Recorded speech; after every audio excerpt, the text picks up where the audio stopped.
So, prayer. I love prayer. I love what prayer does, but have you ever considered the cost of that prayer? Jesus is a great example of someone who prayed, went off into the desert and prayed alone and spent time doing that. Scripture tells us we're to pray without ceasing, that we're to seek God for all of our needs. Pray, seek Him. But there's a story in the gospel where a mother of two of the disciples came to Jesus one day and said, Jesus, when you enter into your kingdom, would you let my sons sit on your left and one on your right and rule with you? Jesus says, ma'am, you don't understand what you're asking for. Are they able to pay that price, to carry that cross? Are they able to do that? You see, the reality is sometimes the things we're praying for, the things we want, there's a cost involved. And sometimes that cost is huge. It's large. And I don't think we even realize what it's going to cost us if we're going to receive that thing that we so much desire. I've realized in life it's sort of the idea of be careful what you wish for.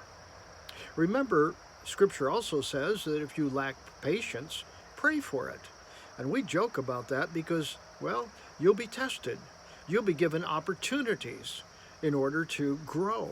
If you're asking God to help you grow, He may put someone in your path that's going to create a lot of friction in your life, because that friction is what's going to cause you to grow.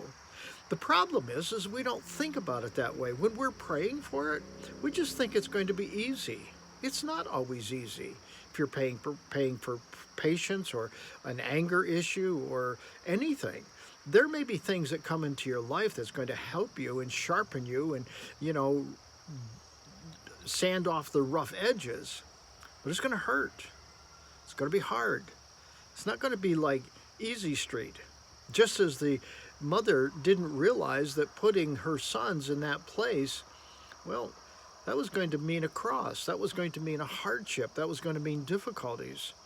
You want to be great in life? You may suffer. You may have to deal with things that you're not accustomed to dealing with. You want joy and peace? You may have to address the boundary issues in your life. You may have to address people that are toxic in your life and separate yourself from them. Those are things we don't think about, and yet they're the very things that might have to happen in our life if we're going to have that prayer answered. So count the cost. The next time you start praying, think about the cost of that prayer. Do you want to pay it? Because if you do, it will come.